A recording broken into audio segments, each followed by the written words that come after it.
ये गांधी और जिन्ना, ये दोनों अंग्रेजों के दलाल थे, और आप उनको राष्ट्रपिता कहते हैं। पाकिस्तान में जिन्ना को बाबा ए कौम कहते हैं। दोनों बिल्कुल बदमाश। मैंने इन सबको कातिल कहता हूँ। अंग्रेज क्यों हिंदुस्तान आए थे? कोई पिकनिक करने तो आए नहीं थे। जैसे गांधी बिकेम ब्रिटिश एजेंट, वैसे Subhash Chandra Bose became Japanese agent. उनका एक कहना था कि enemies enemy is my friend. किसी बंगाली से को तुम नाराज हो जाता है। मैंने कई बंगालियों से कहा कि तुम जैपनीज पपट था। सन 47 में बंटवारा हुआ जो बिल्कुल फ्रॉड था।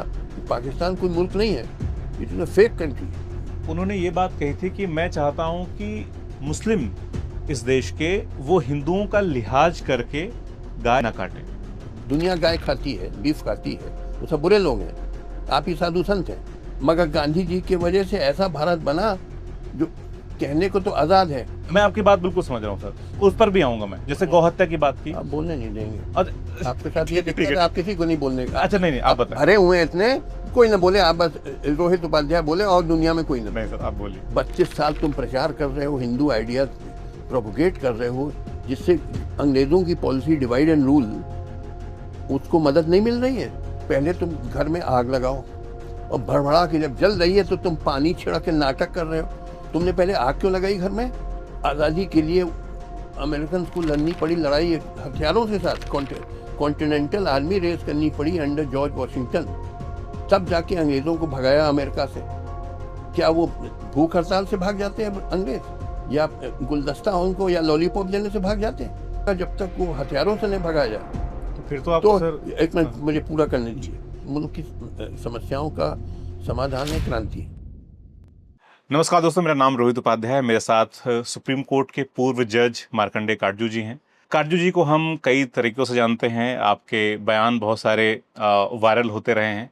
एक तरफ हम देखते हैं कि काटजू जी जो नफरत फैलाने वाले हैं उनको डंडे से मारने की बात करते हैं। 90% जनता को बेवकूफ़ कहते हैं हमारे देश की। इसके अलावा हमने ये भी देखा है कि सर ये भी कहते हैं कि हमारे जो हायर कोर्ट के जजेस हैं उसमें से 50% करप्ट लोग हैं। तो सर इन इतने सारे जो अल्फा मेल वाली पर्सनैलिटीज़ हैं सर, उसके बाद में उसके बीच में एक चीज़ और निकल के आती है कि आप फेसबुक पर जो लड़कियां हैं उनको गाने भी डेडिकेट करते हैं।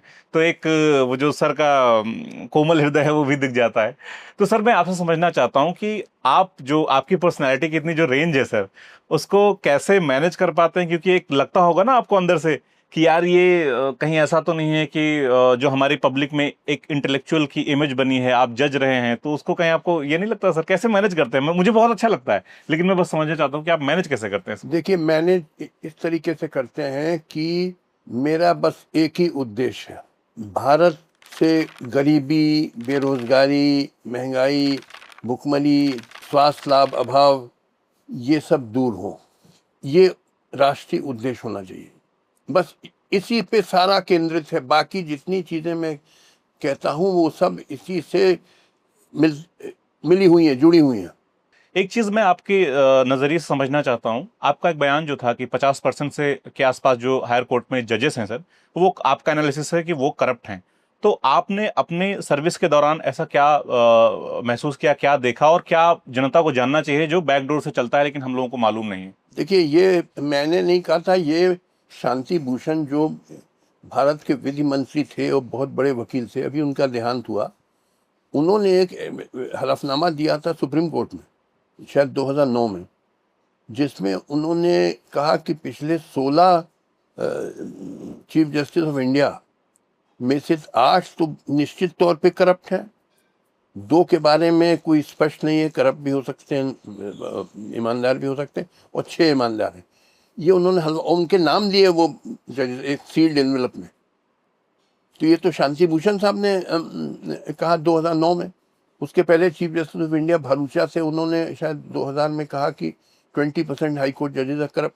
तो ये सब सिर्फ मैं नहीं कह रहा हूँ, बहुत बड़े बड़े लोगों ने कहा हुआ है। कैसे करप्शन होता है सर जजेस में, या फिर कैसी चीजें होती हैं, वो मैं समझना चाह रहा हूँ। देखिए, जो नैतिक स्तर गिर गया है पूरे समाज में, तो जजेस में भी गिरेगा। जजेस क्या आसमान से टपकते हैं? समाज से ही आते हैं। तो समाज में बुराइयां आएंगी तो जुडिशरी में भी बुराइयां आएंगी।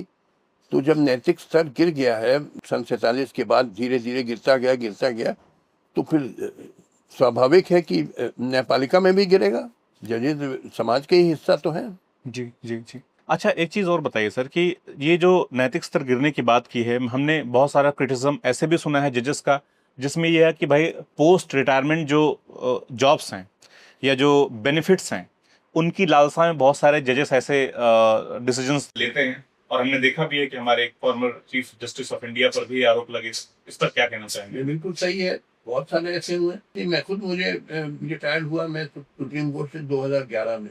उसके बाद मैं चेयरमैन प्रेस काउंसिल हुआ 3 साल। तो ऐसा नहीं है कि सभी वो लालच में आके ऐसा करते हैं, मगर कई करते हैं।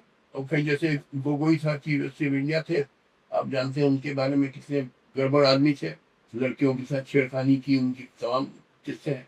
और उनको राज्यसभा भेज दिया। हाँ, राज्यसभा में बना दिया गया क्योंकि उन्होंने वो प्रिसाइड किया, वो जो बेंच अयोध्या वर्डिक्ट। उसी पर आ रहा था मैं कि उनके नाम के साथ में अयोध्या वर्डिक्ट जुड़ा हुआ है। एज अ जज आपको क्या लगता है सर कि क्या ये जो अयोध्या का फैसला था वो सही था? बिल्कुल गलत था, बिल्कुल गलत था। उसी फैसले में एक तरफ तो लिखा हुआ है कि वो बाबरी मस्जिद को गिराना एक अपराध था, क्राइम, फैसले में लिखा। तो अगर क्राइम था तो फिर जिसका था उसको लौटाओ, मगर आपने दे दिया, जिन्होंने गिराया उनको दे दिया। ये अजीब चीज है कि सारी रीजनिंग तो एक तरफ जा रही है और कंक्लूजन बिल्कुल उल्टी तरफ जा रहा है। बिल्कुल बेमानी का फैसला था। ये कोई न्यायपालिका है जो 20-25 साल लगा रही है एक केस डिसाइड करने में, कि मजाक हो गया। तो सर ये इसका वे आउट क्या है? वे आउट नहीं है, कई कैंसर का इलाज नहीं है, कई बीमारियों का इलाज नहीं है, वो इनक्योरेबल डिजीज है। इंडियन जुडिशरी मेरे अनुसार इज बियॉन्ड रिडेम्पशन, इसका कोई इलाज नहीं। अगला सवाल मेरा थोड़ा सा आपसे ये है कि जिस पर मेरी असहमति रही है बहुत वक्त तक, कि गांधी जी को आप ब्रिटिश एजेंट आपने कहा, ऑब्जेक्टिव एजेंट कहा आपने, क्यों कहते हैं आप और क्या लॉजिक है? देखिए, 2 कारण हैं, हम आपको ज़रा थोड़ा सा वक्त दीजिएगा समझा देना। ये ब्रिटिश पॉलिसी थी डिवाइड एंड रूल, हिंदू मुसलमानों को लड़वाओ। ये 1857 जो बगावत हुई उसमें हिंदू मुसलमान साथ मिलकर अंग्रेज़ों से लड़े थे। उस बगावत को दबाने के बाद फिर अंग्रेज़ों ने नीति बनाई कि एक ही तरीके से हिंदुस्तान पे कंट्रोल रह सकता है, वो है डिवाइड एंड रूल, हिंदू मुस्लिम में लड़वाओ आपस में। वही पॉलिसी चली आ रही थी। अब गांधी जी पे आप आइए। गांधी जी पहले 20 साल उन्होंने वकालत साउथ अफ्रीका में, फिर 1915 में वो भारत में आए। और जैसे आप जानते हैं उनका कत्ल हुआ था 1948 में। ये 32 साल जो गांधी जी रहे हिंदुस्तान में, उनकी स्पीचेस और उनके आर्टिकल्स आप पढ़िए जो आपको मिल जाएंगे। Collected works of Mahatma Gandhi, जो गवर्नमेंट ऑफ इंडिया पब्लिकेशन है, कई वॉल्यूम। क्या कहते हैं Gandhi ji openly public speeches में? वो प्रचार करते हैं रामराज का, वो प्रचार करते हैं गोरक्षा का, वो प्रचार करते हैं जात व्यवस्था, बहुत स्ट्रॉन्ग सपोर्टर थे कास्ट सिस्टम के वो। और ब्रह्मचर्य, हिंदू आइडिया। देखिए, आप साधु महात्मा हो तो अपने आश्रम में जो चाहें कहिए, मगर आप जब पब्लिक लाइफ में आते हैं, पॉलिटिक्स में आते हैं, and you are injecting religion into politics. और उस वक्त आप समझिए यूनाइटेड इंडिया था। आज तो 15% मुसलमान हैं, तब 25-30% मुसलमान होंगे, क्योंकि पाकिस्तान बांग्लादेश भी हिंदुस्तान का हिस्सा था। आप पब्लिक स्पीचेस में ये हिंदू आइडियाज प्रोपोगेट कर रहे हैं, and leader of a political party, क्या असर पड़ेगा मुसलमान के माइंड पे?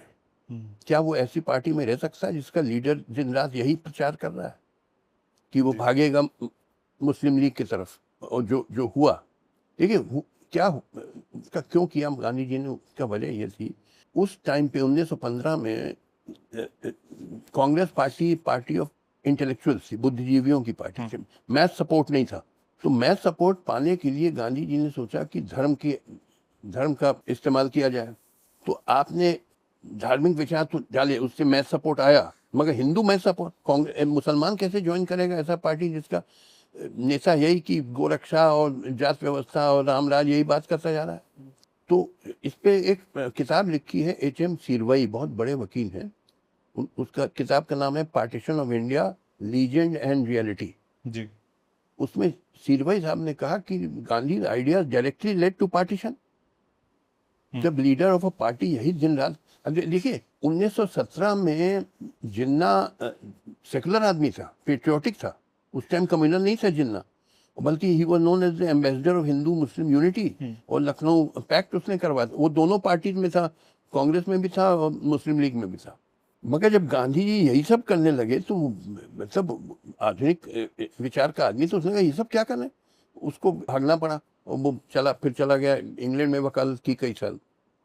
तो सर 1948 में जो हत्या हुई गांधी जी की, उसमें भी तो यही कहा गया कि ये आदमी ढंग का हिंदू नहीं है, मुसलमानों की बात करता है बहुत ज्यादा। ये कहने से नहीं ये जानता। तो मतलब सर जान दे दी अब, और कैसे अरे साबित जान, मैं क्या रहा हूँ वो आपने सुना नहीं, आप बस 1948 में आ गए। नहीं, मैं ये लोग बिल्कुल, मैं आपकी बात बिल्कुल समझ रहा हूँ सर, उस पर भी आऊंगा मैं, जैसे गौ हत्या की बात की। आप बोलने नहीं देंगे, अच्छा आपके साथ ये ठीक दिक्कत है। है, आप किसी को नहीं बोलने का। अच्छा नहीं, आप आप बताएं। भरे हुए हैं इतने, कोई ना बोले, आप बस रोहित उपाध्याय बोले और दुनिया में कोई ना नहीं बोले। सर, आप बोलिए। अब लोग कहते हैं कि 1948 में गांधी जी तो गए थे नोआखाली, वहाँ हिंदू मुस्लिम एकता की बात करी उन्होंने। तो मैंने कहा कि देखो, पहले तो तुम घर में आग लगाओ, 32 साल तुम प्रचार कर रहे हो, हिंदू आइडिया प्रोपोगेट कर रहे हो, जिससे अंग्रेजों की पॉलिसी डिवाइड एंड रूल, उसको मदद नहीं मिल रही है। जब आप हिंदू आइडिया प्रोपोगेट कर रहे हैं as a leader of political party, तो क्या वो आगे नहीं बढ़ रही है अंग्रेजों की policy of divide and rule? तो इससे क्या वो ब्रिटिश एजेंट नहीं होते हैं objectively? You are doing the work. British agent का मतलब ये नहीं कि पैसा पा रहे हैं अंग्रेज से, तो ब्रिटिश एजेंट का मतलब अंग्रेजों का काम कर रहे हैं, जो डिवाइड एंड रूल पॉलिसी की हिंदू मुसलमानों में और बंटवारा करो और नफरत फैलाओ। क्या उनकी भाषणों से और लेखों से ये नहीं हो रहा है?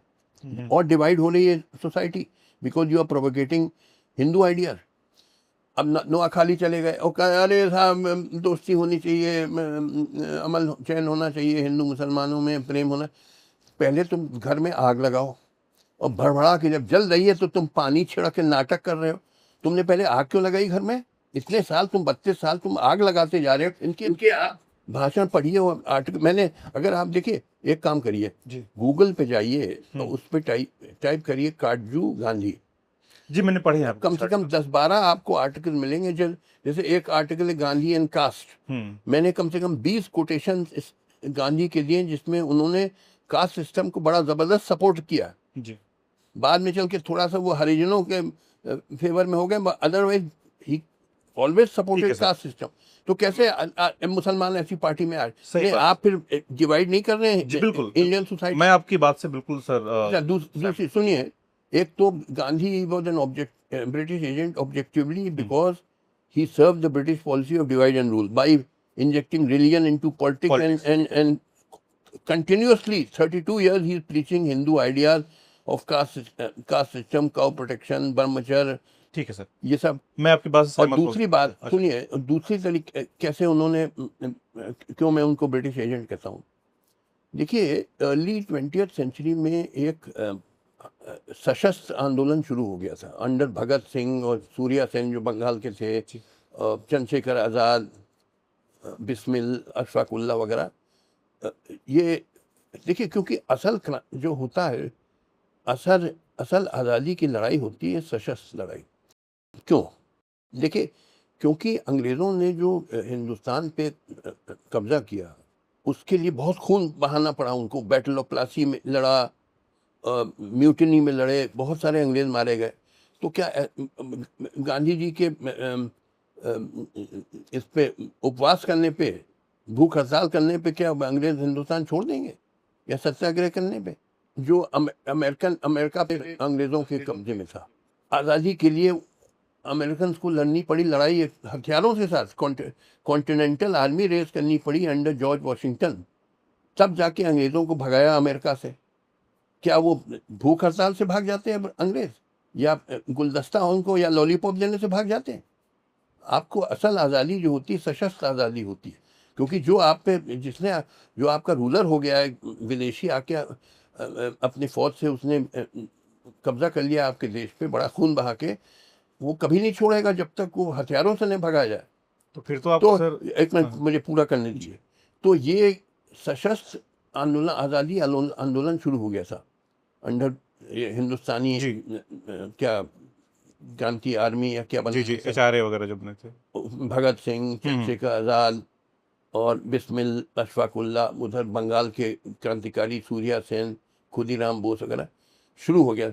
मगर अंग्रेज उससे घबरा गए, तो वो गांधी को ले आए, और गांधी जी ने क्या किया, जो जो सही आज़ादी आंदोलन था जो भगत सिंह वगैरह चला रहे थे, वहाँ से उसको डाइवर्ट कर दिया, हटा दिया टुवर्ड्स नॉनसेंसिकल डायरेक्शन। ये सत्याग्रह और भूख हड़ताल और क्या नाम है, सॉल्ट मार्च, ये सब नाटकबाजी, वहाँ से डाइवर्ट कर जो जेन्युइन मूवमेंट चल रहा था, जो आगे अगर वो बढ़ जाता आगे, तो वो असल एक क्रांतिकारी एक आंदोलन हो जाता आज़ादी का, जी और तब जाके जो भारत को आज़ादी मिलती, तो उससे वास्तव में बहुत भारत की प्रगति होती।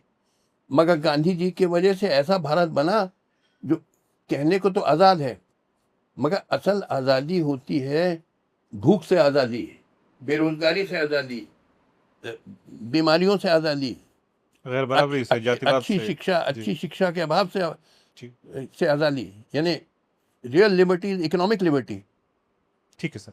वो दिलाया गांधी जी ने। जी अरे क्या परिस्थिति है आज हिंदुस्तान की, हर दूसरा बच्चा, देखिए आपको मालूम होना चाहिए, आज भी हर दूसरा बच्चा कुपोषित है, ही सफर्स फ्रॉम मैलन्यूट्रिशन। ये अगर आप गूगल पे जाइए और टाइप करिए child malnutrition in India, global hunger index, जी जी बिल्कुल, बहुत ज़्यादा है, इसमें तो कोई दो राय है नहीं। इतनी इन्हें हर दूसरा बच्चा कुपोषित है।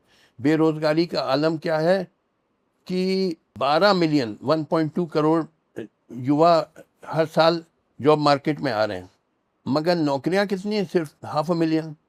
तो बाकी 11.5 मिलियन कहाँ जाते हैं युवा? कोई हॉकर बन जाता है, street vendor, bouncer, stringer, criminal, beggar, suicide, लड़कियां प्रोस्टिट्यूट्स। एक चपरासी की नौकरी गवर्नमेंट एडवर्टाइज करती है, हज़ारों एप्लीकेशन आती हैं जिसमें बहुत सारी पीएचडी, एमबीए, एमएससी इंजीनियर्स भीख मांग रहे हैं एक चपरासी की नौकरी के लिए। ये आपकी बेरोजगारी का आलम, यह गांधी जी का देन है, क्या आज़ाद कराया देश को। और कीमतें क्या हो गई, आसमान छू रही हैं। आटा दाल जो आम गरीब आदमी खाता है, वो भी कैसे जी रहा है मुझे समझ में नहीं आता। अच्छा। और ये जो स्वास्थ्य अभाव है, हेल्थ केयर, यानी आप समझिए कि वैसे तो आप दिल्ली में कई बड़े अच्छे अच्छे हॉस्पिटल हैं, फोर्टिस है, मैक्स है, अपोलो है, मेदांता है, मगर बहुत महंगे हैं, आम आदमी जा ही नहीं सकता। तो कहाँ जाता है आम आदमी? वो जाता है क्वैक्स के पास, जिसको कहते हैं झोला छाप डॉक्टर, कोई डिग्री पे नहीं, फर्जी डॉक्टर। क्या करें, और असल डॉक्टर के पास जा ही नहीं सकता। जी तो आप ऑल इंडिया मेडिकल इंस्टीट्यूट चले जाइए, दिल्ली में कहते हैं प्रीमियर, बहुत मुश्किल। वहाँ लगेगा रेलवे स्टेशन, भीड़ बैठी है, हजारों लोग, बेचारे को पूछने वाला नहीं, और उसके सामने सफदरजंग हॉस्पिटल, उसका भी यही हाल। ये गांधी जी की देन है, ऐसा हिंदुस्तान आपको आज़ादी दे दी है कि आप ने real freedom is economic freedom, ये political freedom is no freedom. ठीक है सर, थोड़ा सा वापस पीछे आते हैं सर, कि जैसे आपने सशस्त्र क्रांति की बात की सर, तो आप ये भी कहते हो कि जो सुभाष चंद्र बोस थे वो ज़्यादा उतावले हो गए, बहुत एम्बिशियस हो गए, वो हालांकि वो सशस्त्र क्रांति को सपोर्ट कर रहे थे, उसके सपोर्ट के लिए हिटलर नहीं के कर पास रहे, गए थे वो। नहीं, सब झूठ है। जी देखिए मैं आपको बताऊं, Subhash Chandra Bose became a Japanese agent, जैसे Gandhi became a British agent, वैसे Subhash Chandra Bose became a Japanese agent. मैं बता रहा हूँ कैसे। देखिए शुरू में जब युवा थे सुभाष चंद्र बोस, तब तो वो देशभक्त थे। उन्होंने आईसीएस छोड़ दी, रिजाइन कर दिया, और देश की आज़ादी के लिए आ गए। मगर धीरे धीरे वो बहुत एम्बिशियस हो गए, और खासकर जो प्रेसिडेंट कांग्रेस के हुए उसके बाद गांधी जी ने उनको हटा दिया, हरिपुरा कांग्रेस 1938 के बाद। तो वो साइडलाइन हो गए, तो बड़े फ्रस्ट्रेटेड हो गए। वो पहले चले गए जर्मनी, वो हिटलर से उन्होंने दोस्ती करना की कोशिश की, जो हिटलर जिन्होंने कितने लाखों यहूदियों का कत्ल कर दिया था, हिटलर और हिमलर से मिले, जी उनसे दोस्ती करनी चाहिए। फिर वहाँ दाल नहीं गली तो चले गए जापान सबमरीन पे, और वहाँ उनका एक कहना था कि enemies enemy is my friend.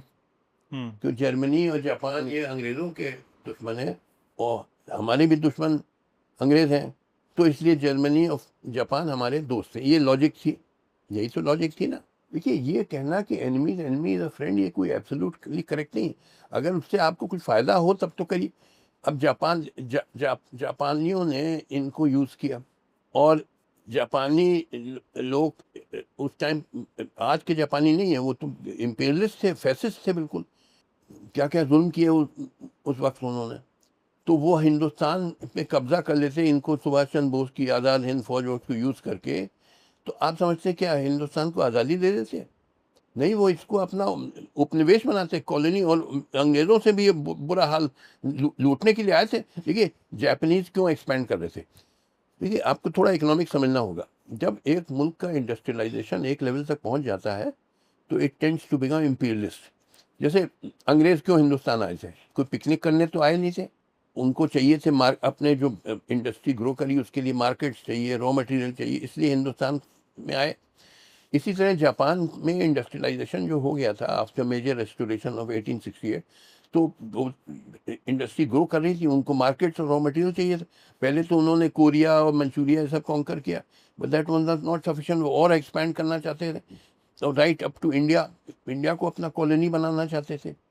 अगर वो कॉन्कर कर लेते, मानिए 1 मिनट के लिए आप मानिए जापान इंडिया को कॉन्कर कर लेते, तो आप समझते हो आज़ादी देते?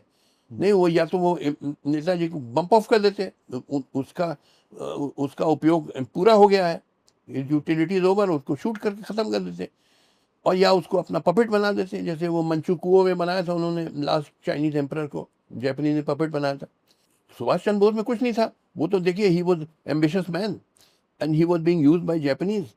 आज़ाद हिंद फौज, वहाँ के लोकल इंडियंस को लेके उन्होंने एक रैग टैग आर्मी बनाई।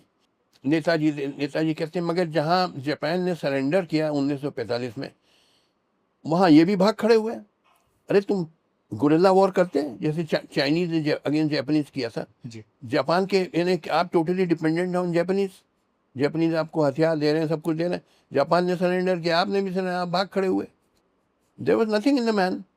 ठीक है, ठीक। वो कोई किसी बंगाली से कोई तो नाराज हो जाता है। मैंने कई बंगालियों से कहा कि तो जापानीज पपेट था, तो बिगड़ जाते हैं जापानी लोग। तो सर एक चीज़ ये बताइए मुझे कि जैसे जो मेरे मन में सवाल है वो मैं आपसे पूछ रहा हाँ हूँ। जरूर। गांधी जी की का एक मैं किताब पढ़ रहा था, गांधी जी ऑन हिंदुइज्म। तो उसमें एक जगह उन्होंने ये बात कही थी कि मैं चाहता हूं कि मुस्लिम इस देश के वो हिंदुओं का लिहाज करके गाय न काटें। तो आपको नहीं लगता है कि सर, क्योंकि उस समय बहुत बिखरा हुआ देश था, उसमें हो सकता है गांधी जी को लगा हो कि भाई ठीक है, एक हिंदुइज्म ही है जो इन सबको जोड़ सकता है, और उनका जो हिंदुइज्म था वो आपको नहीं लगता कि वो थोड़ा इंक्लूसिव वाला था कि भाई प्रार्थना में वो मुसलमानों को भी बुलाते थे, ईसाइयों को भी बुलाते थे, और कभी उन्होंने अलग करने की, एकता की ही बात की? गाय काटने में क्या एक चीज है, पहले इस पे आइए, गाय काटने में क्या बुरा है? दुनिया गाय खाती है, बीफ खाती है, वो सब बुरे लोग हैं। आप ही साधु संत हैं। मैं खुद, अरे बोलने या तो आप कहिए, मत बोलिए, आप ही बोलिए। मैं इंटरव्यू में, मैं आप दे रहे हैं इंटरव्यू, मैं तो नहीं दे रहा हूँ। ठीक है, बताइए सर। देखिए मैं खुद बीफ खाता हूँ, जहाँ पे कानूनन वर्जित नहीं है, जैसे केरला जाता हूँ, गोवा जाता हूँ, मैं खाता हूँ, कोई बुरी चीज़ नहीं। दुनिया खाती है, अमेरिका खाता है, यूरोप खाता है, जापान, ऑस्ट्रेलिया, अफ्रीका, चीन, सब खाते हैं। आपके देश में केरल, गोवा, नॉर्थ ईस्ट के लोग, तो वो सब बुरे हैं, आप ही साधु संत हैं। और गाय माता कैसे हो सकती है? आप गोमाता कर रहे हैं। कोई जानवर किसी इंसान की माता हो सकती है? आपके खोपड़े में भेजा है कि गोबर भरा हुआ है? कुछ लोग कहते हैं साहब वो दूध देती है इसलिए गोमाता है। हमने कहा दूध तो भाई बकरी भी देती है, उसका भी पीते हैं लोग, भैंस का भी पीते हैं लोग, कुछ लोग ऊँट का पीते हैं, कुछ तिब्बत में याक का पीते हैं, तो वो भी देवी देवता हो गए। कुछ लोग बोले कि ये सब हमारे संस्कृति का हिस्सा है। तो मैंने कहा हमारे संस्कृति में अच्छी भी चीज़ें, बुरी भी चीज़ें। आपकी संस्कृति में जातिवाद भी है, तो वो उसको आपको मेंटेन करना है, चलाना है, आगे बढ़ाना है। क्योंकि आपकी भाई जो संस्कृति में अच्छी चीज़ें हैं वो ज़रूर उसको आगे बढ़ाओ, मगर जो कई बुरी चीज़ें उनको रिजेक्ट करिए। तो ये ना कहिए कि आप जो भी हिंदू संस्कृति में हम उसको रखे रहेंगे, बेवकूफ़ी की बात है।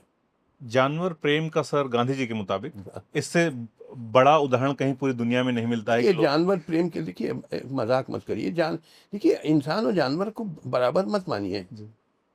जी जी नहीं, मैं ये नहीं कह रहा हूं सर कि गौ हत्या, गौ गायों के नाम पर इंसानों की हत्या वो कहीं से भी जायज नहीं है। मैं बस आपसे समझना चाह रहा हूं सर, क्योंकि आपने इतना पढ़ा है और आपकी रिसर्च। मैंने आपको बताया कि ये कहना कि गाय न काटा जाए, ये बिल्कुल गलत ख्याल है। ये प्रतिक्रिया वाली विचार है, क्यों ना काटा जाए?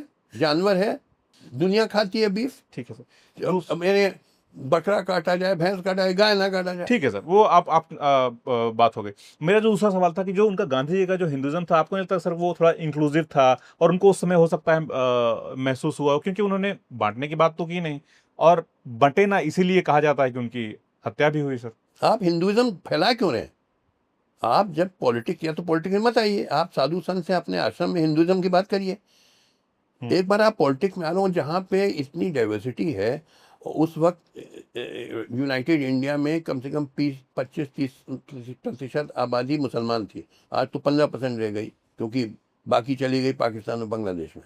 आप वहाँ पे आप हिंदुइज्म क्यों बात कर? पॉलिटिक्स में आके आप बात करिए, इकोनॉमिक इश्यूज पे बात करिए, कैसे पॉवर्टी अबॉलिश की जाए, कैसे अनएम्प्लॉयमेंट अबॉलिश करें, उस पर बात करेंगे। आप कह रहे हैं कि नहीं काउ प्रोटेक्शन, जैसे आजकल हो रहा है कि अयोध्या में राम मंदिर बनाओ, जी, तो राम मंदिर बनाने से कोई बेरोजगारी दूर हो जाएगी, महंगाई दूर हो जाएगी, भुखमरी दूर हो जाएगी।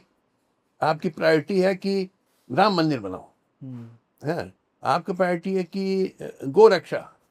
इससे ये नहीं, तो जनता को बेवकूफ बना। जी, आपका देखिए, पहली चीज आपको समझना चाहिए आपका राष्ट्रीय उद्देश्य क्या है, जो मैंने आपको शुरू में कहा था। इस पे आपका क्लियर कट समझ होनी चाहिए, वरना आप कुछ नहीं समझ पाएंगे। वो बहुत सरल सी चीज है जो मैं आपको बार बार रिपीट कर रहा हूँ, कि आपका राष्ट्रीय उद्देश्य है कि इस देश से गरीबी, बेरोजगारी, भुखमरी, महंगाई और स्वास्थ्य लाभ अभाव, अच्छी शिक्षा का, इन सबको खत्म करना। अभी ये हमारा राष्ट्रीय उद्देश्य है। जी, अभी दोनों पार्टियां बीजेपी और कांग्रेस ये लगातार कह रही हैं कि इस पूरे समाज में दोनों पार्टियां अपना अपना श्रेय लेने के लिए कि बाबा साहब हमारे लिए बड़े हैं और वो हम रिजर्वेशन बढ़ाएंगे, वो कह रहे हैं नहीं हम बढ़ाएंगे, आप झूठ बोल रहे हो। और अभी क्योंकि जातिगत जनगणना होने की बात हो रही है सर, और इस बीच में आप ये भी बात चल रही है कि भाई प्राइवेट सेक्टर्स में भी रिजर्वेशन को बढ़ाया जाएगा, लागू किया जाएगा। आपके क्या विचार हैं सर? जो कास्ट बेस्ड रिजर्वेशन है उसके आप बहुत मैं बिल्कुल खिलाफ हूँ। कास्ट में बिल्कुल कोई कास्ट बेस्ड रिजर्वेशन नहीं होना चाहिए, चाहे एडमिशन इन एजुकेशनल इंस्टीट्यूशन में या नौकरियों में।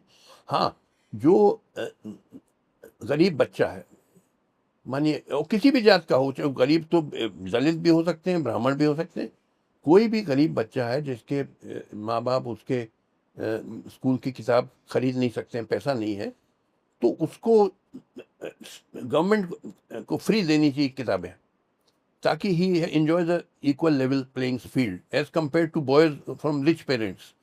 उस बच्चे को आप यानी कि जो गरीब बच्चे हैं उनको उनको मदद मिलनी चाहिए, स्पेशल ट्रीटमेंट मिलना चाहिए। और गरीब किसी भी जात और धर्म का हो, सिर्फ दलित नहीं, ब्राह्मण भी कई गरीब हैं, राजपूत भी कई गरीब हैं, बनिया भी कई, जो भी गरीब है, जो अफोर्ड नहीं कर सकता है किताबें, स्कूल की किताब खरीदना, उनको स्टेट फ्री किताबें देना चाहिए।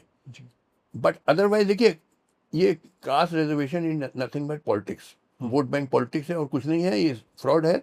देखिए मैंने कई बार कहा, मुझे बुलाया गया एक बार जालंधर में, एक वो ऑर्गेनाइजेशन है अम्बेडकर इंस्टीट्यूट या क्या, बहुत बड़ा ऑर्गेनाइजेशन है दलितों का। पंजाब में कम से कम 25-30% आबादी दलित है। उन्होंने मुझे बुलाया, मैंने कहा, उन्होंने फ़ोन किया जालंधर से मुझे, मैं दिल्ली में था। मैंने कहा देखिए एक चीज़ है, मैं आऊँगा तो जो मेरे मन में बात है मैं कहूँगा, अगर आप मुझे ये आज़ादी देंगे तब तो मैं आऊँगा, वरना मैं नहीं आऊँगा। बोले नहीं। मैंने कहा पहले अपने आप मैनेजिंग कमेटी से पूछ लीजिए कि कोई उनको ऑब्जेक्शन नहीं, मैं अपनी बात कहूँगा। तो उन्होंने पूछा और 1 घंटे के बाद कहा कि नहीं मैंने बात कर ली। उन्होंने कहा आइए। मैं पहुँचा तो बहुत बड़ा जलसा हुआ, कम से कम 8-10 हज़ार, बहुत बड़ा ग्राउंड था। उसमें मेरे ख्याल में 80-90% दलित थे, मगर और भी लोग होंगे। मैंने कहा देखो, मैं कास्ट रिजर्वेशन के खिलाफ हूँ, मैं बताना चाहता हूँ क्यों। एक तो मानिए सारी नौकरियां और सारे स्कूल में एडमिशन सब दलितों को दिया जाए, मगर कितने दलितों को मिलेंगी? नौकरियां ही कितनी हैं, कुछ लाख नौकरियां हैं, और तुम लोग 25 करोड़ हो, तो हार्डली 0.1 या 0.01% दलितों को लाभ मिलेगा रिजर्वेशन से। इवन अस्यूमिंग 100% जॉब्स दे दी जाए दलितों को, है ही कितनी जॉब्स? तो ये तुमको बेवकूफ़ बनाया जा रहा है कि ये इंप्रेशन दिया जा रहा है कि सब दलितों को फ़ायदा हो जाएगा रिजर्वेशन से, जबकि मुश्किल से 0.1 या 0.01% दलितों को फ़ायदा होगा, क्योंकि है ही नहीं नौकरियाँ। जी, ये बहुत इंपॉर्टेंट बात कह रहे मगर हैं। तुमको बेवकूफ़ बना दिया गया, सबको नौकरियाँ मिलेंगी। दूसरी चीज मैंने कहा देखो, ये तुमको दे दी गई नौकरी या स्कूल में एडमिशन, हालांकि तुम मुश्किल से 40% मार्क्स पाए हो, और जो अपर कास्ट का लड़का 90% पाया है उसको नहीं दी जा रही, तो क्या उसके दिल में ये नहीं होगा, गुस्सा नहीं होगा कि हम तो 90% पाए, हमको नहीं एडमिशन या नौकरी दी गई, और जो 40% पाया? तो ये क्या डिवाइड एंड रूल नहीं हो रहा है? जो पॉलिसी रूलर्स की होती है, डिवाइड, जनता को डिवाइड करो, क्या उसको बढ़ावा नहीं मिल रहा है? मैंने कहा देखो, ये सब पॉलिटिक्स है तुम लोग को बेवकूफ़ बनाने की, और वो जो रिजर्वेशन होता है उसमें भी क्रीमी लेयर को दिया जाता है, यानी असल में जो कलेक्टर साहब का बेटा, दलित कलेक्टर साहब, उनके बेटे को मिल जाएगा, या मंत्री जी के रिश्तेदारों को मिल जाएगा, गरीब दलित वहीं का वहीं गांव में रह जाएगा, कुछ कुछ उसको लाभ नहीं मिलेगा। मगर ये बेवकूफ़ बनाया जा रहा है कि सब दलितों को लाभ। ये सब पॉलिटिकल स्टंट है, ये वोट बैंक पॉलिटिक्स है और कुछ नहीं है। जी तो लिहाजा मैं तो पॉलिटिक्स में हूँ नहीं। मैंने कभी ना वोट दिया है, ना कभी मैं इलेक्शन लड़ा है, ना लड़ूंगा। जी और मैं बल्कि पार्लियामेंट्री में डेमोक्रेसी के खिलाफ हूँ, जी। क्योंकि पार्लियामेंट्री डेमोक्रेसी चलती है इसी पे, कास्ट और कम्युनल वोट बैंक पे, जो फ्यूडल फोर्सेस है। आर्टिकल 334 की भी बात होती है कि कुछ समय के लिए था ये रिजर्वेशन, और अभी ऐसा लग रहा है कि अब शायद इसको मतलब इसके बारे में बात करना भी पार्टी की हार का कारण हो इस सकता है। व्यवस्था में ये नहीं, कोई परिवर्तन नहीं होगा, क्योंकि इसी पे पॉलिटिक्स चलती है, वोट बैंक। ये तो जब तक कोई क्रांति ना हो, देखिए इस मुल्क की समस्याओं का समाधान है क्रांति। जो मैंने कहा ना कि हमको अपने देश का परिवर्तन करना, पिछड़े देश से एक आधुनिक राष्ट्रीय महान औद्योगिक राष्ट्र बनाना है, वो संभव हो सकता है क्रांति से ही। वो ये हमारे पार्लियामेंट्री डेमोक्रेसी से संभव नहीं, क्योंकि पार्लियामेंट्री डेमोक्रेसी चलती है कास्ट और कम्युनल वोट बैंक्स पे, सब जानते हैं। और कास्ट ऑफ कम्युनिज्म फ्यूडल सामंती शक्तियां हैं, जिनका विनाश करना जरूरी है अगर देश को तरक्की करना है। मगर ये उसको और मजबूत करती हैं चुनाव, और चुनाव होता रहता है। 28 स्टेट है और 8 यूनियन टेरिटरी है, तो कहीं ना कहीं चुनाव होता रहता है या तैयारियां होती रहती हैं। जैसे बिहार में अभी अक्टूबर में चुनाव है, तो लिहाजा हमेशा माहौल बना रहता है चुनाव का। और चुनाव जीतने का तरीका क्या है? पोलराइज करो सोसाइटी को, नफरत फैलाओ कास्ट और कम्युनल लाइन में, जो नेता लोग करते हैं। नेता लोगों को कोई देश से वास्तविक प्रेम तो है नहीं, वो तो सत्ता चाहिए और पैसा चाहिए। तो कैसे देश का तो क्या आप ये कह रहे हैं कि सर रिजर्वेशन भी एक पार्ट प्ले करता है कास्ट बेस्ड पॉलिटिक्स में? बिल्कुल, अरे पूरा है ही है। मैंने अभी आपको बताया, रिजर्वेशन का पर्पस है वोट पाना, vote bank, caste vote bank, और क्या। एक और कानून की बहुत बात होती है सर, और पिछले सालों में हमने देखा भी है कि उसका बहुत दुरुपयोग की बातें होती हैं सर, यूएपीए। आप कैसे देखते हैं इस कानून को? क्या ये कॉन्स्टिट्यूशनल लगता है सर आपको ये कानून यूएपीए? देखिए, ये बिल्कुल गलत कानून है। ये इसका बहुत दुरुपयोग होता है। जो सत्ता के खिलाफ बोले उसको पकड़ के ये कानून लगा दिया जाता है, या सेडिशन लॉ वगैरह। जबकि इसमें देखिए, जब हमारा संविधान बना था 26 जनवरी 1950 में, उसके कुछ महीनों बाद ही फैसला आया जिसका नाम था Ramesh Thapar versus state of Madras, 1950 में। उसमें सुप्रीम कोर्ट के 5 जज की बेंच थी। उन्होंने कहा कि जनता को अधिकार है सरकार की आलोचना करना, ये लोकतंत्र का हिस्सा है। लोकतंत्र में अधिकार होता है सरकार की आलोचना करने का। ये 1950 से कहा गया, और लगातार कई फैसले आए, और हाल में पिछले साल फैसला आया जावेद अहमद, जिसमें यही बात रिपीट करी गई। तो लोकतंत्र में जनता को सरकार की आलोचना करने का अधिकार होता है। मगर आप करिए तो ये कानून यूएपीए लगा देते हैं, या सेडिशन, ये सब करके अंदर कर लेते हैं। जी तो बिल्कुल गलत चीज़ है, लोकतंत्र के खिलाफ है। जी, ठीक है। पॉलिटिकल फायदे के लिए इस्तेमाल हो रहा है सर। यूएपीए एक सज्जन, एक स्टूडेंट, मैं कहूँगा यूएपीए एक स्टूडेंट पर भी लगा, उमर खालिद, और वो अभी जेल में है काफ़ी टाइम से सर। क्या आप देखते रहते हैं, आप क्योंकि जुडिशरी को समझते हैं सर, कुछ एनलाइटन करना चाहेंगे हमें? भाई, मुझे तो समझ नहीं आ रहा उमर खालिद के खिलाफ इल्ज़ाम क्या है। There is nothing against him, और 6 साल से वो बंद है, और वो उसकी बेल एप्लीकेशन एडजर्न होती जाती है, जबकि उसका एक ही जुर्म है कि वो मुसलमान है। इसके अलावा क्या है उसके खिलाफ बताइए। मुझे तो समझ ही नहीं आता क्यों उसको पीएचडी है, जेएनयू का पीएचडी, ठीक है, लेफ्टिस्ट व्यूज का तमाम लोग हैं, मगर उसने कोई जुर्म नहीं किया। अब ये दिखाता है क्या, यहाँ देखिए एक चीज़ है, तभी मैं न्यायपालिका की आलोचना करता हूँ कि न्यायपालिका का एक फर्ज होता है, solemn duty, to protect the rights and liberties of the people. ये सुप्रीम कोर्ट, हाई कोर्ट का ड्यूटी है। It is the guardian of the rights of the people. मगर कहाँ निभा रही है वो अपनी ड्यूटी? तमाम लोग पड़े रहते हैं जेल में सालों, कुछ नहीं हो रहा है। बिल्कुल। उनके दो साथी और थे सर, कन्हैया और शहलाज, इनके बारे में बहुत जब हाईलाइट हुआ था मैटर उनका, तभी मैंने आपका पढ़ा था, और तब मैं शायद उस चीज़ को समझ नहीं पा रहा था कि आप क्या बात कहने की कोशिश कर रहे हैं। लेकिन फिर बाद में हम देखते हैं कन्हैया कांग्रेस में चले जाते हैं, शैला जो है वो अब बीजेपी के साथ हैं। अरे अपॉर्चुनिस्ट है ये लोग, मौका परस्त लोग थे। और जेएनयू के ज़्यादातर लोग मैंने ऐसे ही पाए हैं। कहने को तो बड़ा प्रीमियर इंस्टीट्यूशन है हिंदुस्तान का ये वो, मगर उसके ज़्यादातर प्रोडक्ट्स में मुझे ऐसे ही लगे। फ्रॉड कहा था आपने। फ्रॉड तो निकले, साबित हो गए।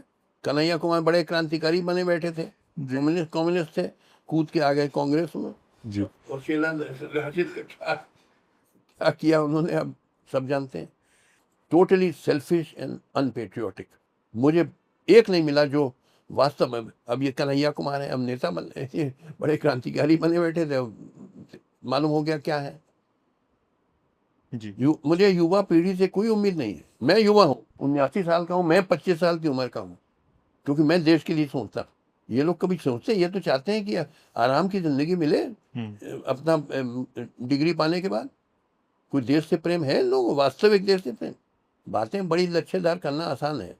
बड़ी मोहब्बत है सर आपको उर्दू से, और इत्तेफाकन मुझे भी बहुत मोहब्बत है सर उर्दू के साथ में। बहुत सारे ऐसे लोग हैं इस देश में जो ये सोचते हैं, जो कहते रहते हैं कि यार उर्दू तो मुसलमानों की भाषा है। उनको आप क्या कहना चाहेंगे सर? देखिए, ये उर्दू जो थी आज़ादी के पहले तक, ये सबकी भाषा थी, पढ़े लिखे लोगों की, एजुकेटेड क्लास की भाषा थी, चाहे हिंदू, चाहे मुस्लिम, चाहे सिख। आप अपने दादा से पूछ लीजिए, वो सब उर्दू ही पढ़ते लिखते थे। मेरे बाप दादा सब उर्दू ही पढ़ते लिखते थे। और प्रधानमंत्री मनमोहन सिंह ने मुझसे कहा था कि वो सारे अपने भाषा उर्दू में लिखते हैं, सबकी भाषा थी। तो ये कैसे कह सकते हैं कि ये सिर्फ मुसलमानों की भाषा थी? इट वॉज सब लोगों की भाषा थी। आम जनता की भाषा तो अनएजुकेटेड वो थी, खड़ी बोली, जिसमें मैं आपसे बात कर रहा हूँ, हिंदुस्तानी। देखिए, हिंदुस्तानी और हिंदी में बड़ा फ़र्क है। हिंदी तो एक फर्जी कृत्रिम आर्टिफिशियल क्रिएटेड लैंग्वेज है, कोई भाषा नहीं। आम आदमी की भाषा हिंदी नहीं है, हिंदुस्तानी है, खड़ी बोली, जिसमें आपसे बोल रहे। क्या फ़र्क है हिंदुस्तानी और हिंदी में? हिंदुस्तानी में कहेंगे उधर देखो या उधर देखिए, हिंदी में कहेंगे उधर अवलोकन कीजिए। कोई आम आदमी कभी कहता है अवलोकन? हुआ क्या कि देखिए, अगेन, ये जो अंग्रेज़ों की डिवाइड एंड रूल पॉलिसी थी, उसी के तहत ये आइडिया, ये प्रचार किया गया विचार का कि हिंदी भाषा हिंदुओं की, उर्दू भाषा मुसलमानों की। हिंदी कोई भाषा थी नहीं, हिंदुस्तानी थी आम आदमी की भाषा। एक थे भारतेंदु हरिश्चंद्र, वो अंग्रेज़ों के दलाल थे। उनका काम था वही फूट डालो राज करो, जो नीति अंग्रेज़ों की थी। तो उनका काम क्या है, ऐसी ऐसी भाषा बनाओ, कहो कि ये हिंदुओं की भाषा। तो वो ही इन्होंने the father of Hindi literature. अच्छा, अब क्या किया इन लोगों ने, जो ये हिंदी वाले थे, जो हमारी बोलचाल की भाषा में, यानी हिंदुस्तानी में जो फारसी अरबी के लफ्ज़ आ गए थे और आम आदमी बोलता था, उनको चुन चुन के हटा के उनके जगह संस्कृत वर्ड डालें जो कोई समझ ही नहीं पाता। जैसे फॉर एग्जांपल ज़िला शब्द, डिस्ट्रिक्ट, ज़िला सब जानते हैं, मगर क्योंकि फारसी था तो उसको हटा के जनपद कर दिया। हाँ, इसलिए हज़ारों लफ्ज़। एक बार मैं इलाहाबाद हाई कोर्ट में जज था, तो एक वकील साहब, उन्होंने पिटीशन फाइल करी मेरे सामने, उसमें लिखा था प्रतिभू आवेदन पत्र। तो मैंने कहा ये क्या है? बोले बेल एप्लीकेशन। मैंने कहा बेल कहो या जमानत कहो, सब समझते हैं।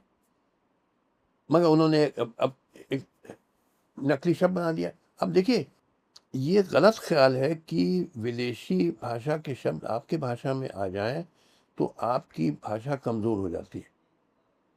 हकीकत है कि और मजबूत हो जाती है और शक्तिशाली हो जाती है। जैसे अंग्रेज़ी में फ्रेंच के बहुत सारे शब्द आए, जर्मन के आए, अरेबिक के आए, उर्दू के के आए, बहुत सारे भाषाओं के शब्द आए। उससे अंग्रेज़ और शक्तिशाली हुई, कमज़ोर नहीं होती है। तो हमारे आम आदमी की जो भाषा थी हिंदुस्तानी या खड़ी बोली, उसमें तमाम फ़ारसी अरबी के लफ्ज़ आ गए थे, उससे और मजबूत हुई हमारी भाषा। मगर अब आप हिंदी वाले हैं, आपने कहा हटाओ ये सब शब्द, ये विदेशी शब्द हैं, तो चुन चुन के आप हटाने लगे। अब उसमें एक बार मैं चलने निकला था भाई इलाहाबाद हाई कोर्ट में जैसा, तो वो कैंटोनमेंट के पास मेरा घर था, ऑफिशियल हाउस, तो वहाँ एक बोर्ड पे लिखा था प्रवरण केंद्र। मैं समझ नहीं पाया प्रवरण केंद्र क्या। उसके नीचे था भर्ती, यानी भर्ती दफ्तर, आर्मी फौज में भर्ती का दफ्तर। तो मैंने कहा भर्ती दफ्तर लिखो सब समझेंगे, या तो प्रवरण केंद्र, यानी आप जानबूझ के दफ्तर शब्द आपको लगता है कि फ है तो फारसी वो नहीं रखने लेने। तो ये सब जो हिंदी एक आर्टिफिशियल लैंग्वेज, कृत्रिम भाषा बनाई गई। हिंदी कोई भाषा नहीं है, भाषा हिंदुस्तानी है आम आदमी की, और उर्दू थी पढ़े लिखे लोगों की। जी। एक चीज मैं आपसे सर समझना चाहता हूँ, मैं चाहता हूँ कि जो लोग भी इस देश में थोड़े सेक्युलर बचे हुए हैं उनको आप हिम्मत दें और उनसे बात करें, इस आप जो भी जवाब देंगे उसके जरिए। इतनी सारी रिलीजन, इतनी लैंग्वेजेस, इतनी कास्ट, इतने एथनिक ग्रुप वगैरह, कोई लंबा है, कोई नाटा है, कोई गोरा है, कोई काला है, कोई भूरा है, किसी के कॉकेशियन फीचर्स हैं, किसी के मोंगलॉइड फीचर, नॉर्थ ईस्ट वालों के मोंगलॉइड फीचर्स हैं। यहाँ हिंदुस्तान में डाइवर्सिटी बहुत है, क्योंकि this is the country immigrants. जो इमिग्रेंट्स आते थे 10,000 15,000 से जो आ रहे हैं, वो अपने अपने रीत रिवाज, अपने मज़हब, अपनी भाषा, तौर तरीके लेके आते थे। ये एक्सप्लेन करता है आपकी डाइवर्सिटी, कितना भयंकर डाइवर्सिटी आपके। तो एक ही नीति चल सकती है हिंदुस्तान में, इसको एकजुट रखने के लिए और आगे प्रगति के रास्ते में ले जाने के लिए। वो नीति है महान सम्राट, मुगल सम्राट अकबर की, जिसको कहते हैं सुलह कुल। सुलह कुल means giving equal respect to all religions and communities. That was a great success. और इसीलिए मुगल एम्पायर इतना लंबा चला, 300 साल। क्यों? क्योंकि इट वॉज इंक्लूसिव, सबको साथ लेके चलता था। अकबर के अपने दरबार में हिंदू बहुत हाई पोस्ट पे थे, जैसे Raja Todarmal was finance minister of the Mughal empire. सारा फाइनेंस मुगल एम्पायर कंट्रोल करते थे राजा टोडरमल। और बीरबल मान सिंह बड़े मशहूर जनरल थे, सबको इज्जत दी जाती थी। तो ये कंट्री का जो वेरी आइडेंटिटी और नेचर है कि it is a country of great diversity, because it is a country of immigrants. और कॉन्स्टिट्यूशन में भी सेकुलर, मगर कॉन्स्टिट्यूशन में तो एक पीस ऑफ पेपर है, कागज का टुकड़ा है। हकीकत क्या, इधर कोशिश की गई इसको हिंदू राष्ट्र बनाने की। अब अगर आप इसको हिंदू राष्ट्र बनाएंगे तो नॉन हिंदू इंफीरियर हो गए, वो नीच हो गए। तो जैसे नॉर्थ ईस्ट के लोग हैं, नागा, मिजो, ज़्यादातर क्रिश्चियंस हैं, वो कहेंगे हम हिंदुस्तान छोड़ते हैं, हमको आप नीच मानते हैं क्योंकि हिंदू राष्ट्र हो गया और हम क्रिश्चियन, तो हमारी अपनी इज्जत है, हम नहीं ऐसे देश में रहेंगे, हम सिसीट कर रहे हैं। कश्मीरी मुस्लिम है मोस्टली, वो कहेंगे हम भी नहीं रहेंगे इस मुल्क में। सिख लोग खालिस्तान मूवमेंट में, यानी इस देश के और बंटवारे होंगे, टूट जाएगा देश, ये चल ही नहीं सकता है। आपको इस देश का आइडेंटिटी है, नेचर है, स्पिरिट है कि it is a country of diversity, तो सबको साथ लेके चलना होगा। You have to be inclusive. जी। आप हिंदू राष्ट्र बनाएंगे तो टूट जाएगा मुल्क। तो कहने इसीलिए मैं आपने जो सवाल पूछा, देखिए ये कंट्री का नेचर। देखिए मैं आपको एक चीज़ बताऊंगा, आप लोगों को शायद नहीं मालूम हो, 1857 के पहले कोई कम्युनल प्रॉब्लम नहीं था हिंदुस्तान में। 1857 के पहले हिंदू मुस्लिम बड़े प्रेम से रहते थे गाँव में और शहरों में, और बड़ा भाई बहन जैसे बर्ताव था, एक दूसरे के साथ मदद करते थे एक दूसरे की, और एक दूसरे के त्योहारों में शिरकत करते थे। जैसे हिंदू शिरकत करते थे ईद मुहर्रम में, मुसलमान शिरकत करते थे होली दिवाली में। 1857 में कोई प्रॉब्लम नहीं था, आप कोई कम्युनल राइट नहीं सुनेंगे 1857 के पहले। हाँ ये सही है कि जो मुस्लिम इन्वेडर्स आए थे उन्होंने कई हिंदू मंदिर तोड़े, सही बात, जैसे कि महमूद गजनी ने सोमनाथ मंदिर तोड़ा, बात सही है। और भी इन्वेडर्स आए थे, उन्होंने कई हिंदू मंदिर तोड़े। मगर जो इन्वेडर्स के जो वंशज हुए, डिसेंडेंट, जैसे बाबर इन्वेडर था 1526 में, मगर उसका ग्रैंडसन अकबर तो इन्वेडर नहीं था, वो यहीं पैदा हुआ था, ये जिंदगी भर यहाँ रहा।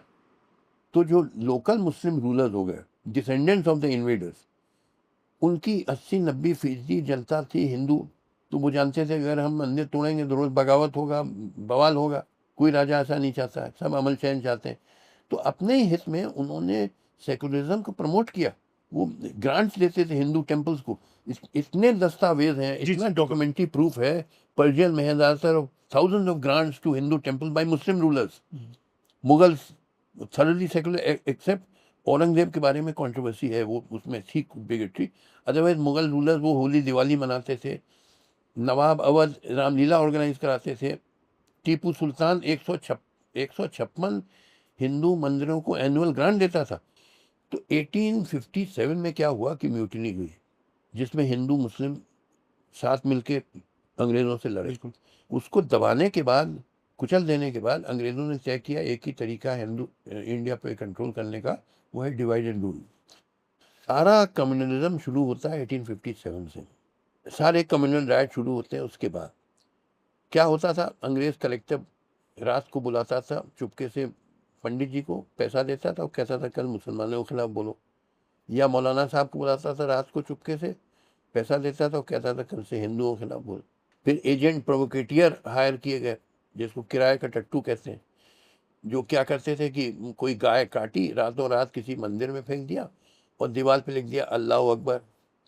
तो सवेरे हिंदू लोग जगेंगे, ये पढ़ेंगे और सोचेंगे सारे मुसलमान बदमाश होते हैं।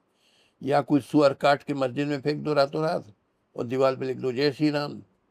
तो सवेरे मुसलमान जगेंगे, पढ़ेंगे, सोचेंगे सारे हिंदू। अभी भी यही हो रहा है। ये policy year after year, decade after decade, जो अंग्रेजों ने आर्टिफिशियल, ये कम्युनलिज्म आर्टिफिशियली क्रिएटेड है। 1909 में मिंटो मॉले रिफॉर्म्स आया 1909 में, जिसमें सेपरेट इलेक्टोरेट था कि Hindu can only vote for Hindu candidate, Muslim can vote for Muslim candidate. Again divide and rule. फिर अलीगढ़ मुस्लिम यूनिवर्सिटी बनाई गई, बनारस हिंदू यूनिवर्सिटी बनाई गई। अरे यूनिवर्सिटी कैसे हिंदू और मुस्लिम हो सकती है? यूनिवर्सिटी मीन यूनिवर्सल, सबके लिए, मगर लड़वाना है हिंदू मुसलमानों। फिर ये आइडिया कि हिंदी भाषा हिंदुओं की, उर्दू भाषा मुसलमानों की, ये अगेन डिवाइड, जबकि हकीकत है कि उर्दू सभी की पढ़े लिखे लोगों की जुबान थी। तो ये जहर बोते बोते सन 47 में बंटवारा हुआ, जो बिल्कुल फ्रॉड था। तो पाकिस्तान कोई मुल्क नहीं है, it is a fake country, it is part of India, is bound to reunite with India. भाई पाकिस्तान क्या है? पंजाब है, सिंध है, बलूचिस्तान है, खैबर पख्तूनख्वा है, ये सब हिंदुस्तान के हिस्से थे 500 साल से, मुगल बादशाह अकबर के ज़माने से। मेरे तमाम पाकिस्तानी दोस्त हैं, मैं व्हाट्सएप पे बात करता हूँ हिंदुस्तानी में, वो हिंदुस्तानी में मुझसे बात, वो भी जानते हैं। हम एक ही, देखिए कल्चर, जो संस्कृति होती है, culture it is mainly based on language, not on religion. तो हम लोग की कॉमन लैंग्वेज है Hindustani, we share the same culture. तो एक दिन रीयूनाइट हो गए। ये तो अंग्रेजों की चाल से, पूरा खेल ये था कि India should not emerge as a modern industrial giant. ये डेवलप कंट्री का खेल आज भी चल रहा है, क्योंकि देखिए एक चाइना ने नाक में दम कर रखा है, दूसरा चाइना एक डेवलप कर जाए तो उनकी वेस्टर्न इंडस्ट्री कोलैप्स कर जाएंगी। भारत का परिवर्तन into a modern industrial giant नहीं हो तो कैसे वो रोकेंगे? कैसे रोकते हैं? रोकने का तरीका कि हिंदू मुसलमान को लड़वाओ, कास्ट बेसिस पर लड़वाओ, लैंग्वेज बेसिस। जो खेल चल रहा है सन 47 में, जैसे बंटवारा क्यों हुआ था, यही कि हिंदू मुस्लिम लड़े, वो टू नेशन थ्योरी बनाई गई जी। ये 22 अप्रैल सन 2025 में जो पहलगाम में अटैक हुआ, जिसमें 26 हिंदू सेलेक्टिवली मारे गए। अब किसने मारा वो तो जंगलों में भाग गए, हमको मालूम नहीं, पाकिस्तानी से, हिंदुस्तानी से, हथियार किसने दिए, मास्टरमाइंड कुछ, ये सब कुछ नहीं भाई। मैं इतना बिल्कुल ऑब्वियस है कि उद्देश्य था कि हिंदू मुसलमानों में नफरत बढ़े, क्योंकि अगर हिंदू ही मारे जाएंगे सेलेक्टिवली तो बाकी हिंदुस्तान के हिंदू समझेंगे कि मुसलमान बदमाश होते हैं। यही खेल चल रहा है। 90% लोग जब वोट डालने जाते हैं, ये नहीं देखते हैं कि उम्मीदवार अच्छा आदमी है, बुरा है, पढ़ा लिखा, अनपढ़ है, क्रिमिनल है, नॉन क्रिमिनल। सीधे सीधे भेड़ बकरी जैसे जात बिरादरी पे आप वोट डाल देते हैं। इसीलिए इतने क्रिमिनल्स हैं आपके पार्लियामेंट और स्टेट लेजिस्लेशन में। आपकी सब वो पंडित जी हैं, अब हम तो कमल को वोट देंगे जो हो जाए। यादव जी हैं, हम तो समाजवादी पार्टी को वोट देंगे या जो हो जाए। तो लिहाजा ये तो आपकी लोकतंत्र है। तो क्या मैं आपको बेवकूफ ना कहूँ? मैंने जिंदगी में कभी वोट नहीं दिया, आई विल नेवर वोट। मेरे वोट का मतलब क्या? कुछ नहीं मतलब है। जब 2 लाख यादव वोट पड़ गए, 2 लाख मुस्लिम वोट पड़ गए, 2 लाख दलित वोट पड़ गए, भेड़ बकरी जैसे, तो भैया मैं मेरा टू वोट का मतलब क्या है? It mean nothing. मैं अपना समय बर्बाद क्यों करूं? ये इतनी भयंकर जात व्यवस्था है। देखिए, ये बड़ा पिछड़ा मुल्क है। मैं आपको बताऊं, एक बार मैं गया था, मुझे देहरादून यूनिवर्सिटी ने बुलाया था एक टॉक देने के लिए कॉन्स्टिट्यूशन पे। तो बड़ा खचाखच हॉल भरा था, 400-500 कुर्सियां थी और 150 लोग खड़े थे। मैंने उसमें एक चीज़ कहा कि ये जो फ्रंट रो पे बैठे हैं प्रोफेसर, बढ़िया टाई सूट पहने और अमेरिका से पीएचडी और लंदन से, मैं 2 मिनट में साबित कर दूंगा कि इनके खोपड़े में गोबर भरा है। यही लफ्ज़ है, आप देख लीजिए यूट्यूब। मैंने कहा इनसे एक सवाल पूछिए, इनकी लड़की अगर दलित से शादी करना चाहे तो राजी होंगे? एक नहीं होगा, कई तो कत्ल करवा देंगे, ऑनर किलिंग करवा देंगे, क्योंकि दलित को नीच मानते हैं। मैंने कहा मैंने साबित कर दिया। आपके खोपड़े में अगर जातिवाद भरा, जातिवाद गोबर है। आप होंगे बड़े पीएचडी अमेरिका से लेके आए, डिग्री, बढ़िया सूट पहने, सब, इससे मैं इंप्रेस नहीं होता हूँ कि आप पीएचडी अमेरिका से। सवाल है आपके खोपड़े में क्या भरा? जातिवाद भरा हुआ है। चलिए, बहुत कुछ कह दिया आज। ठीक है सर, हमसे बात करने के लिए आपको बहुत बहुत शुक्रिया। ऐसे ही हम लोगों को डांटते रहिए, सिखाते रहिए, मार्गदर्शन करते रहिए। बहुत बहुत शुक्रिया आप लोगों का भी हमसे जुड़ने के लिए।